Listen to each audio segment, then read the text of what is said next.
Hello everyone. सो आप सभी का स्वागत है आपके अपने चैनल नॉलेज रन में। और जैसा कि आपको पता है कि पिछले कुछ लेक्चर से हम अपने मशीन लर्निंग लेक्चर सीरीज़ के सिंपल लीनियर रिग्रेशन पे डिस्कशन कर रहे थे। लास्ट दो लेक्चर में हमने सिंपल लीनियर रिग्रेशन की कोडिंग और बेसिक्स ऑफ डेटा साइंस की कैसे हम डेटा को ग्रैब करते हैं और कैसे उसका स्मॉल छोटे छोटे एनालिसिस करते हैं वो हमने देखा। और आज हमारा एजेंडा है मल्टीपल लीनियर रिग्रेशन का। सो हम आएंगे इस टॉपिक पे कि क्यों हमें ज़रूरत है मल्टीपल लीनियर रिग्रेशन की। उससे पहले मैं चाहता हूँ कि अगर आपने पुराने लेक्चर्स नहीं देखे हैं तो आप जाके पहले वो देख लें, क्योंकि ये लेक्चर्स आपस में लिंक्ड हैं।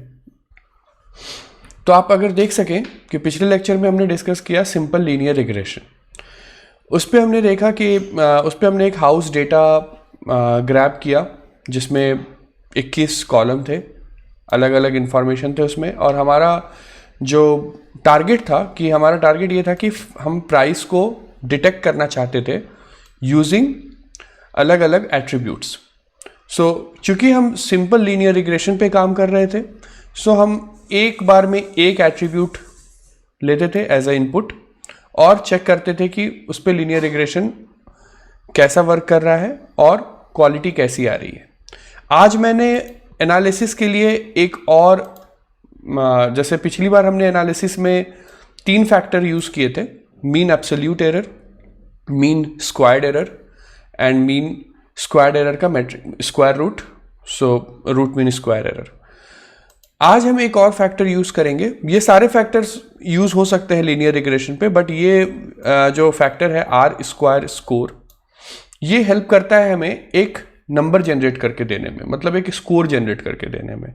इसको अगर हम मोटे मोटे शब्दों में कहें तो इसको हम कन्वर्ट कर सकते हैं इस नंबर को कि हमारी एक्यूरेसी क्या है मॉडल की। तो अगर आप देखें कि इस डेटा पे अगर हम इनपुट में एज अ एट्रीब्यूट लें बाथरूम्स, इस हाउस डेटा में, हाउस डेटा के कई एट्रीब्यूट्स थे। लास्ट टाइम हमने square feet living, square foot lot और अलग अलग एट्रीब्यूट्स पे चेक किया था रिजल्ट। सो अगर अभी हम बाथरूम एज अ इनपुट लें तो हम पा रहे हैं कि इसकी जो एक्यूरेसी है वो 27% के अराउंड आ रही है।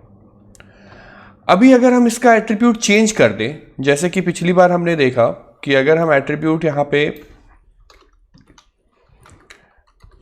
स्क्वायर फीट लिविंग ले लें और इसको रन कर दें, तो देखिए हमारा जो एक्यूरेसी है वो सीधा बढ़ के 49.62 या R2 स्कोर जो है वो सीधा बढ़ के 49.62% हो जाता है। बट सिंगल एट्रीब्यूट के साथ या सिंगल इनपुट के साथ हमें हमेशा एक लेवल तक ही परफॉर्मेंस मिलेगा किसी भी मॉडल का। और आपको पता है कि यहाँ पे कई सारे फैक्टर हो सकते हैं। जब आप घर लेने जाते हैं तो आप कई सारे फैक्टर देखते हैं, तभी जाके वो प्राइस डिसाइड होती है। तो हो सकता है स्क्वायर फीट लिविंग के साथ और भी कुछ फैक्टर्स हो जो उतना ही इंपॉर्टेंस रखता हो, और उनको भी अगर इंक्लूड किया जाए तो परफॉर्मेंस और बढ़े। सो फॉर एग्जाम्पल मैं आपको दिखाना चाहूंगा कि अगर हम स्क्वायर फुट लिविंग के साथ मान लीजिए कि नंबर ऑफ बाथरूम्स भी ऐड कर दें और चेक करें कि परफॉर्मेंस कैसा रहता है।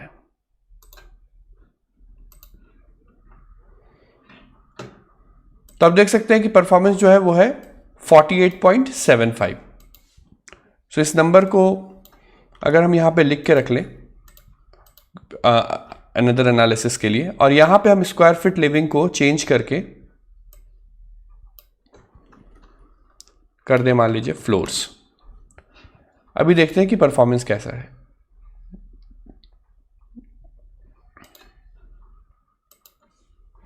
तो यहां पर आप देख सकते हैं कि परफॉर्मेंस अब घट के 27% हो गया। इसका मतलब यह है कि फ्लोर्स जो है वो उतना ज्यादा इंपॉर्टेंस नहीं रख रहा compare to square foot living. अब ये जो हर एट्रीब्यूट का इंपॉर्टेंस है, इसको आप कैसे एनालाइज करेंगे? क्या होगा अगर मैं आपको एक नंबर दे दूं जो बता पाए कि ये कितना एक दूसरे से, प्राइस से या कोई पर्टिकुलर एट्रीब्यूट किसी पर्टिकुलर एट्रीब्यूट से कितना रिलेटेड है? सो अभी तक तो हमें सिर्फ रिग्रेशन एक फैक्टर पता था। सो आज हम एक और नया फैक्टर ऐड करेंगे जिसका नाम है कोरिलेशन। कोरिलेशन और रिग्रेशन, ये दो टर्म्स इंटरव्यूज में बहुत ज्यादा पूछे जाते हैं। ये बहुत ही इंपॉर्टेंट, एक काफी बेसिक सवाल और इनिशियल लेवल पे काफी बार पूछे जाते हैं कि क्या डिफरेंस है दोनों में। सो आपको समझ में आना चाहिए कि कोरिलेशन की जब हम बात कर रहे हैं तो हम बात कर रहे हैं कि दो वेरिएबल में आपस में कितना रिलेशन है, मतलब एक क्वांटिफाई कर रहे हैं एक नंबर की how much is the relationship between two variable. और जब हम रिग्रेशन की बात कर रहे हैं सो वहां बात आती है प्रिडिक्टिबिलिटी की, कि हम एक स्ट्रेट लाइन फिट करते हैं और हमारा टारगेट ये होता है कि जिन वेरिएबल्स के बीच में हमने वो लाइन फिट किया है, अब वो लाइन हमें हेल्प करता है कि जैसे हमारा वो इनपुट वेरिएबल है या जो कह सकते हैं इंडिपेंडेंट वेरिएबल है, उसको कितना उसका वैल्यू, उसकी वैल्यू कितनी जब चेंज होगी तो जो डिपेंडेंट वेरिएबल है उसकी वैल्यू क्या बनेगी। मतलब अगर सीधे शब्दों में कहें सो इनपुट में अगर कुछ चेंज होता है तो आउटपुट में क्या चेंज होगा, इसको प्रिडिक्ट करने में हेल्प करता है रिग्रेशन।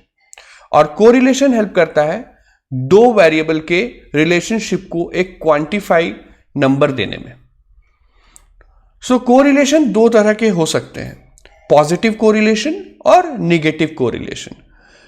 सो मान लीजिए कि कोई नंबर बढ़ रहा है एक दूसरे नंबर के बढ़ने से, जैसे यहां पे आप देखिए टेम्परेचर और अमाउंट ऑफ बियर सोल्ड या लिकर सोल्ड। सो जैसे जैसे टेम्परेचर बढ़ रहा है, गर्मी बढ़ रही है, सो नंबर ऑफ बियर भी इंक्रीज हो रहे हैं। सो सिमिलरली तो यहां पे इसको कह सकते हैं हम, ये एक पॉजिटिव कोरिलेशन प्रोवाइड कर रहा है यहां पर। और ये जो लाइन यहां आपको दिख रहा है डॉटेड में, this is a regression line. Confuse नहीं होना है, जब भी आपको कोई पूछे इंटरव्यू में कि क्या डिफरेंस है तो आप सीधा ऐसा एक बना के डायग्राम बना के बता सकते हैं। और उसमें जो ये लाइन फिट करने की प्रक्रिया है इसको हम रिग्रेशन कहते हैं। और यहां से एक जो रिलेशनशिप निकालने की प्रक्रिया है, एक नंबर निकालने की प्रक्रिया है, उसको हम कोरिलेशन कहते हैं। सेकेंड इमेज में आप देख सकते हैं कि यहां एक निगेटिव कोरिलेशन है, मतलब जब टेम्परेचर बढ़ रहा है तो ये क्वांटिटी घट रही है। मैंने यहां पे कोई एट्रीब्यूट नहीं रखा है, तो आप यहां पे अपने हिसाब से कोई एट्रीब्यूट रख सकते हैं। तो मेरा मकसद ये था कि आपको ये समझाना कि एक पॉजिटिव कोरिलेशन और एक निगेटिव कोरिलेशन क्या होता है। अब हम बात करेंगे कि कौन सा correlation. So by default machine learning का जो साइकिट लर्न लाइब्रेरी है वो बाय डिफॉल्ट पियर्सन कोरिलेशन को यूज करता है। बट आज हम थोड़ा डिटेल में बात करेंगे कि कोरिलेशन वर्क कैसे करता है, क्योंकि ये काफी ज्यादा पूछा जाने वाला टॉपिक है, तो मैं कोशिश करूंगा इसको कवर करने की। सो आप यहां देख सकते हैं, ये एक इमेज मैंने उठाया है पब्लिक वेबसाइट से, जहां पे आप देख सकते हैं कि ये 1, 2, 3, 4 और 5, ये 5 तरह के इंपॉर्टेंट कोरिलेशन कोफिशिएंट्स होते हैं जो ज्यादा यूज होते हैं मशीन लर्निंग में।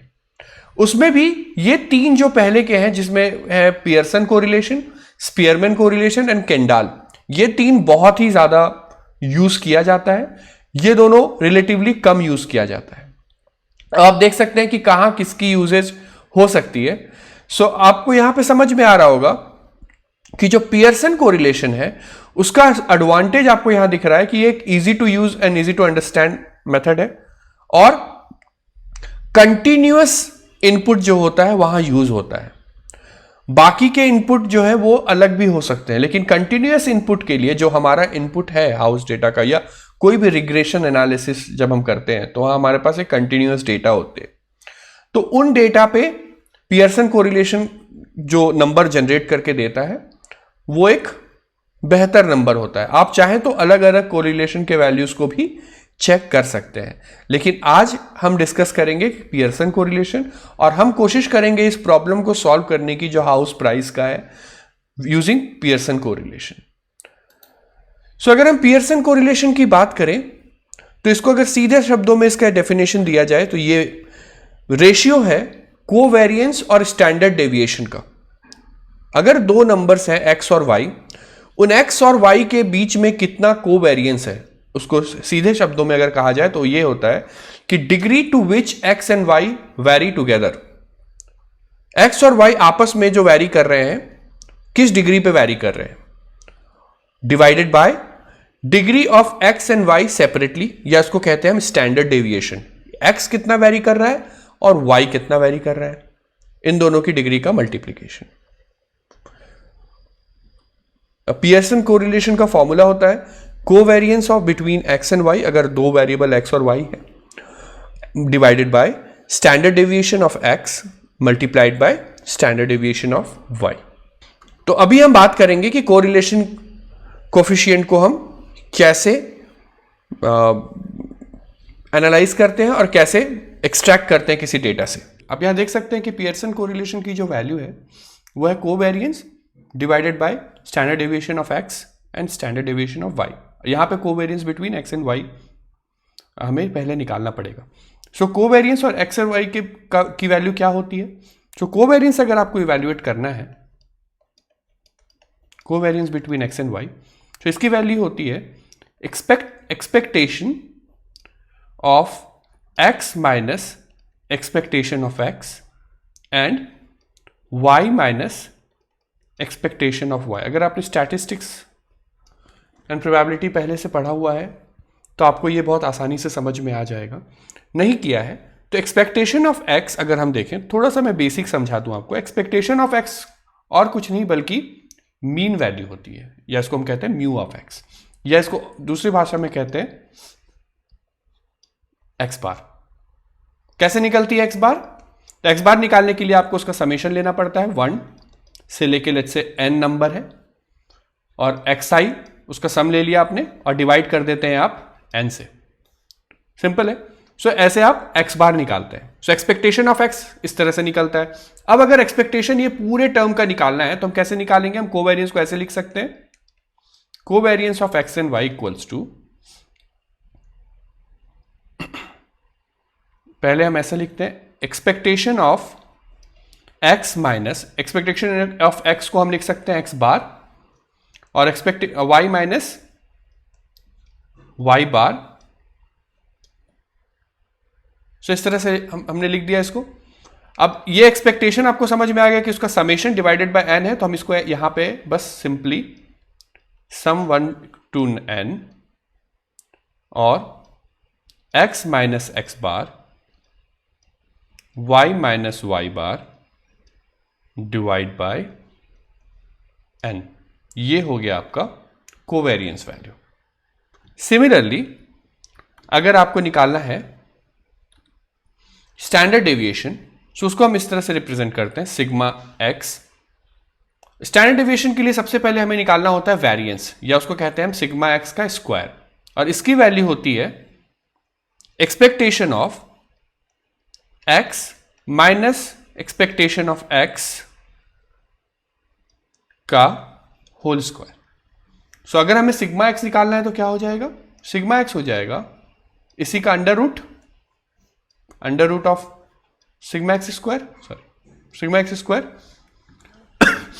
सो अब ये फैक्टर निकालने के लिए हम क्या करेंगे कि सिग्मा एक्स स्क्वायर को हम दूसरे शब्दों में ऐसे भी लिख सकते हैं, summation of I equals to 1 to n x minus x bar का स्क्वायर डिवाइड बाय n, क्योंकि सिग्मा एक्स स्क्वायर की वैल्यू क्या थी?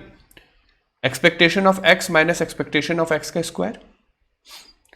अब इसका अगर इससे हमें स्टैंडर्ड डेविएशन निकालना है सिग्मा एक्स, तो इसका अंडर रूट करना पड़ेगा, तो under root of this whole summation of I equals to n, I equals to 1 to n x minus x bar का स्क्वायर डिवाइड बाय n, ये हो गया sigma X. Similarly sigma Y निकल जाएगा आपका, summation of I equals to 1 to n y minus Y bar का whole square divide by n, और यहां से आप निकाल सकते हैं sigma X multiplied by sigma Y. क्या हो जाएगा? Summation of I 1 to n x minus x bar का होल स्क्वायर, फिर under root summation of I equals to 1 to n y minus Y bar का whole square divide by n। ये factor हो गया आपका sigma X multiplied by sigma Y. अब इसको अगर हम इससे डिवाइड करें तो कोवेरियंस की वैल्यू क्या थी, मैं यहां पे लिख देता हूं आपके लिए। Covariance between x and y क्या था, summation I equals to 1 to n x minus x bar Y minus Y bar divide by n। अब इन दोनों का जब आप डिवीजन करेंगे तो ये n और ये n तो कैंसिल हो जाएगा, बचेगा क्या, ये फैक्टर डिवाइड बाय ये फैक्टर। सो इसको अच्छे से लिखते हैं यहां पे। सो हम कह सकते हैं कि जो आर एक्स वाई होगी या पियर्सन कोरिलेशन होगा वो होगा आपका summation I equals to 1 to n x minus x bar Y minus Y bar divide by under root summation I equals to 1 to n x minus x bar का square under root summation I equals to 1 to n Y minus Y bar का whole square. ये हो गया आपका Pearson correlation. कैसे निकालेंगे, मान लीजिए आपके पास एक x डेटा दिया है, एक y डेटा दिया है, 1 2 3 5 6 7, मान लीजिए ऐसा कुछ डेटा दिया है। सबसे पहले आपको निकालना पड़ेगा x बार। तो क्या करेंगे आप, सम करेंगे इनका, 1 + 2 + 3 6 by 3, सो x बार हो जाएगा 2। सिमिलरली आप निकाल लीजिए y bar, 5 6 11 and 7 18, so by 2 9। अब आपको ये वैल्यू निकालने के लिए x माइनस एक्स बार कैसे निकालेंगे, so it should be X I minus x bar actually, और Y I minus Y bar, but ठीक है। So x minus x bar कैसे निकालेंगे, 1 में माइनस करेंगे आप 2, सो यहां हो जाएगा -1, फिर 2 में 2 माइनस करेंगे 0, 3 में 2 माइनस करेंगे 1। सिमिलरली आप निकालेंगे y माइनस वाई बार, उसकी वैल्यू लिखेंगे, दोनों को मल्टीप्लाई करेंगे और उसका सम निकाल लेंगे।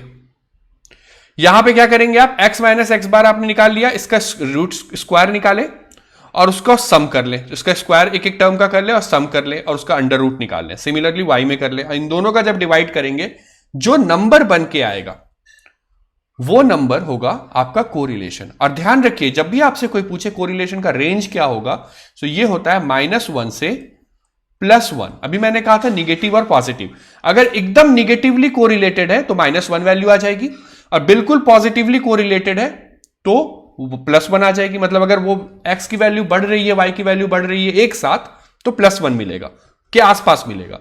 और अगर उल्टा हो रहा है, x बढ़ रही है और y घट रहा है, तो आपको -1 के आसपास मिलेगा। और अगर x y में कोई रिलेशन नहीं है, तो आपको वैल्यू 0 के आसपास कुछ मिलेगी, बहुत छोटी वैल्यू मिलेगी। इसका मतलब ज्यादा रिलेशनशिप नहीं है इन दोनों के बीच में। ये मैं अधूरा छोड़ रहा हूं ये पार्ट, ये चाहता हूं कि आप एक ऐसा असाइनमेंट ले, और नेक्स्ट असाइनमेंट के तौर पे आप क्या करें, आप इस टेबल में 2 डेटा है। एक है आपका स्टूडेंट मतलब एग्जाम से एक दिन पहले, एक रात पहले कितने घंटे सोता है उसका डेटा है, और उस नींद से उसकी एग्जाम का स्कोर क्या होता है। हम ये डिफाइन करना चाहते हैं रिलेशनशिप, क्या जो बच्चे कम सोते हैं एग्जाम से एक रात पहले और ज्यादा पढ़ाई करते हैं, क्या उनका स्कोर पे उसका इफेक्ट पड़ता है। आपको इसका एक कोरिलेशन निकाल के देना है। सो ये असाइनमेंट में आपको ये आपका x है, ये आपका y है, और आपको x और y के बीच में कोरिलेशन निकालना है, कोवेरियंस निकालना है, सबसे पहले स्टैंडर्ड डेविएशन निकालना है और डिवाइड कर देना है दोनों को, और एक रिग्रेशन लाइन का इक्वेशन भी निकाल लीजिए, इससे आपका रिफ्रेश हो जाएगा जो हमने पहले पढ़ाई की है। ठीक है, तो अब हम आगे बढ़ते हैं। अब बात करते हैं, आपको समझ में ये आ गया 2 चीजें। पहला कि सिंगल, जो हम बात कर रहे थे सिंगल लीनियर रिग्रेशन की, उससे सिंपल लीनियर रिग्रेशन से आपका ये प्रॉब्लम सॉल्व नहीं होगा हाउस का। और दूसरा कि अगर मल्टीपल लीनियर रिग्रेशन यूज करना है तो हमें एक फैक्टर चाहिए होगा जिससे हम चेक कर पाए कि कौन सा वेरिएबल किस वेरिएबल से कितना रिलेटेड है, जिसके लिए हमने कोरिलेशन की पढ़ाई की। अब हम वापस कोड में जाते हैं। चलिए हम वापस से आ गए अपने कोड एरिया पे, और अब हम बात करेंगे कैसे मल्टीपल लीनियर रिग्रेशन में डेटा को एनालाइज करें। सो उसके लिए मैंने कोड पहले से रेडी रखा है, बट मैं जैसा मैंने पिछले लेक्चर में किया था, मैं एक एक चीज़ें आपको समझाता चलूंगा। हमने फिर से वही डेटा लिया है, सेम, कुछ हमने डिफरेंट नहीं किया। हमने वही डेटा, हाउस डेटा उठाया, उसका हेड मैंने यहाँ पे प्रिंट कर दिया है। सो मैं एक फंक्शन यूज कर रहा हूँ, data set dot CORR, means correlation. आप यहां पे कोई भी कोरिलेशन फैक्टर डाल सकते हैं, जैसे पियर्सन, केंडाल या कोई भी कोरिलेशन आपको निकालना हो, बट मैं यहां पे कोई भी कोरिलेशन फैक्टर नहीं डाल रहा हूं, तो बाय डिफॉल्ट ये कोरिलेशन लेता है पियर्सन। सो पियर्सन कोरिलेशन लेने के बाद आप देख सकते हैं ये क्या करेगा, हर एट्रीब्यूट का या हर वेरिएबल के साथ कोरिलेशन निकाल के हमें यहां पे दे देगा। सो अगर हम देखें प्राइस, तो यहां पे आप देख सकते हैं एक एक्स एक्सिस होगी जिसमें आपके सारे वेरिएबल के नाम होंगे, वाई होगी जिसमें सारे वेरिएबल के नाम होंगे। सो आप यहां मिला सकते हैं। अगर प्राइस को आप प्राइस से मैच करेंगे, तो क्योंकि ये दोनों वैल्यू सेम है, सेम बढ़ रही है, सेम घट रही है, तो इसका मतलब यहां पे पियर्सन कोरिलेशन जो होगी वो 1 हो जाएगी। सो हम प्राइस को, या यहां से आप प्राइस को देख सकते हैं, प्राइस को आप अलग अलग वेरिएबल से यहां उसकी कंपैरिजन की हुई है। सो यहां पे ये डेटा देखने में थोड़ा सा ऑड लगता है, क्योंकि अगर बहुत ज्यादा वेरिएबल्स होते हैं तो आपको एनालाइज करना थोड़ा सा डिफिकल्ट होता है कि किस वेरिएबल को चुने या किसको ना चुने, किसको ड्रॉप कर दे। उसके लिए एक और सिंपल तरीका है। मैंने क्या किया है, मैंने एक साइकिट-लर्न के अलावा एक और लाइब्रेरी ली है जिसका नाम है सीबॉन्ड। सीबॉन्ड लाइब्रेरी हेल्प करता है हमें कोरिलेटेड डेटा को दिखाने में और भी बहुत सारे पिक्टोरियल टाइप से डेटा को एनालाइज करने में। और सीबॉन्ड लाइब्रेरी का मैंने नाम दे दिया एज अ एसएनएस, और वहां से मैंने इंपोर्ट कर लिया हीट मैप, और हीट मैप में मैंने वैल्यू डाली कोरिलेशन की, जो भी CORR का वेरिएबल की जो भी वैल्यू थी, ये वेरिएबल की वैल्यू मैंने यहां पे इंसर्ट कर दी, और ये मुझे कुछ ऐसा प्रिंट करके दे देगा जो दिखने में जो हमारा ये डेटा है इससे बेहतर लगता है।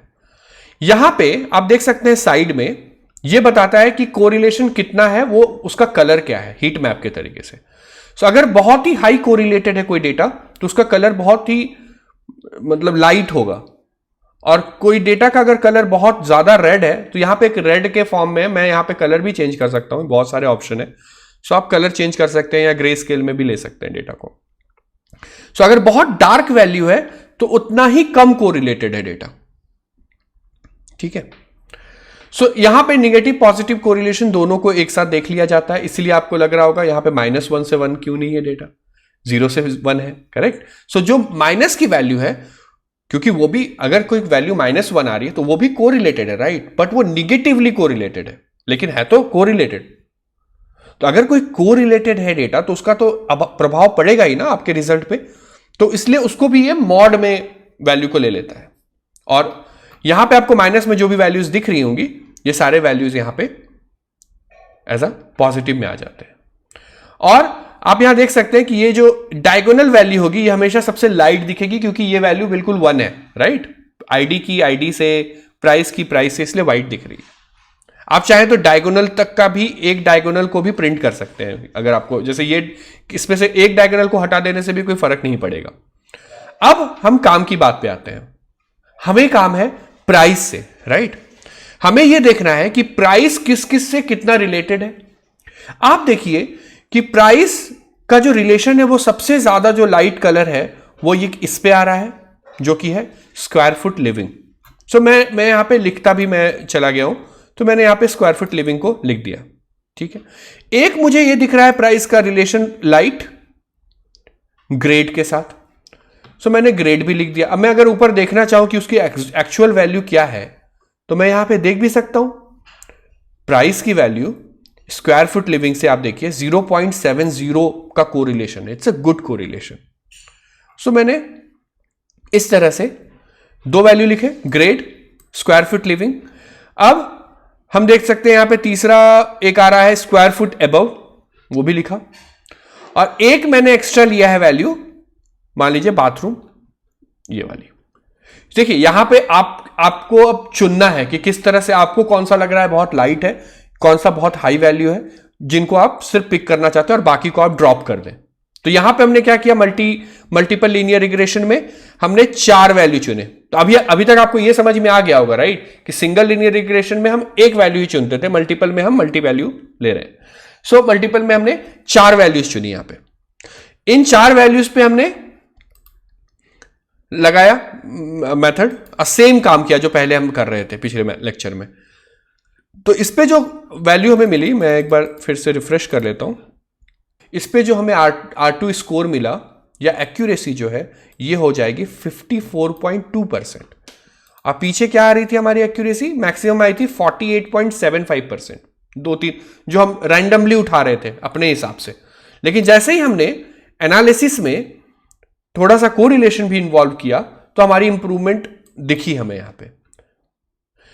देखिए कोरिलेशन, जो पियर्सन कोरिलेशन है, ये अकेला फैक्टर नहीं है जो इंप्रूव कर देगा आपके कॉन्फिडेंस को। और आप ये भी पाएंगे कि इसका जो एक्यूरेसी है इसकी, वो एक लेवल से ज्यादा इंप्रूव नहीं होगी इस रिग्रेशन में, क्योंकि इसके दो फैक्टर हैं। पहला फैक्टर ये है कि हो सकता है कुछ डेटा लीनियरली डिपेंडेंट ना हो वेरिएबल पे, क्योंकि हम तो बाय डिफॉल्ट फोर्स कर रहे हैं डेटा को लीनियर रिग्रेशन पे आने पे, राइट। अगर आपने लीनियर रिग्रेशन का कंसेप्ट आपको याद हो, हम फोर्स करके बता रहे हैं कि एक स्ट्रेट लाइन फिट होगा।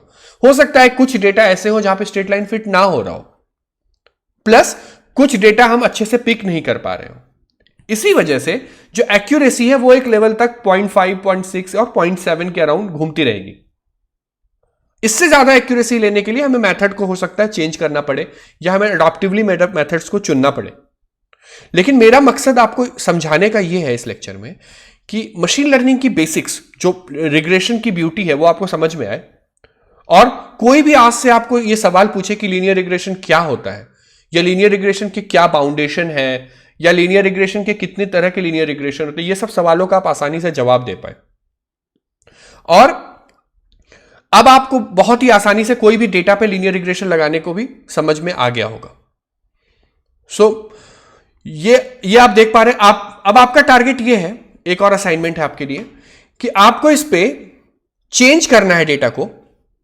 मान लीजिए आप अपने हिसाब से देखिए कहां कहां कोरिलेशन कितनी आ रही है, और उस वैल्यूज को चेंज करें वेरिएबल्स को, और बताएं कि मैक्सिमम अचीवेबल कितना पा रहे हैं आप एक्यूरेसी। याद रखें कि यहां पे जो एक्यूरेसी आ रही है वो इस बिहाफ पे आ रही है कि आपने बाय डिफॉल्ट उसको फीड कर दिया एज अ लीनियर, राइट। दूसरा, आपको एक और हिंट दे रहा हूं कि आप टेस्ट और ट्रेन का डेटा का जो सैंपल का साइज है वो भी चेंज करें, क्योंकि यहां पे सैंपल साइज हमने बहुत छोटा लिया है, 2080 या 3070 में डिवाइड किया है। आप उसको भी चेंज करें, थोड़ा सा बड़ा टेस्टिंग सैंपल रखें, 30%, 40% या 35%, ऐसा टेस्टिंग सैंपल रखें, और ट्रेन करें, और टेस्ट पे मुझे बताएं कि कितनी एक्यूरेसी आप पा रहे हैं और किस किस वेरिएबल को चुन रहे हैं। जो वैल्यू आपकी आ रही है उसका हेड आप चाहें तो ये जो वैल्यू आ रही है, ये आप प्रिंट करके वहां हमें कमेंट बॉक्स में दिखा सकते हैं। This can be a good project, ये आपके लिए अच्छा प्रोजेक्ट हो सकता है, एक छोटा सा प्रोजेक्ट शुरू करने के लिए। अभी तक आपको यह समझ में आ गया होगा कि लीनियर रिग्रेशन कैसे वर्क करता है।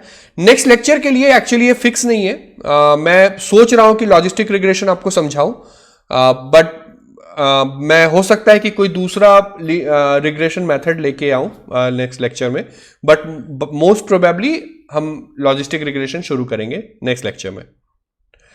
तो अभी तक आपको ये सारे कंसेप्ट क्लियर हो जाने चाहिए। रिग्रेशन अब ये खत्म हो गया, मैंने कम से कम 6 लेक्चर्स कवर किए रिग्रेशन पे, 3 थियोरी लेक्चर और 3 कोड वॉक थ्रू, जिसमें आज वाले में थोड़ा थियोरी भी इंक्लूडेड था।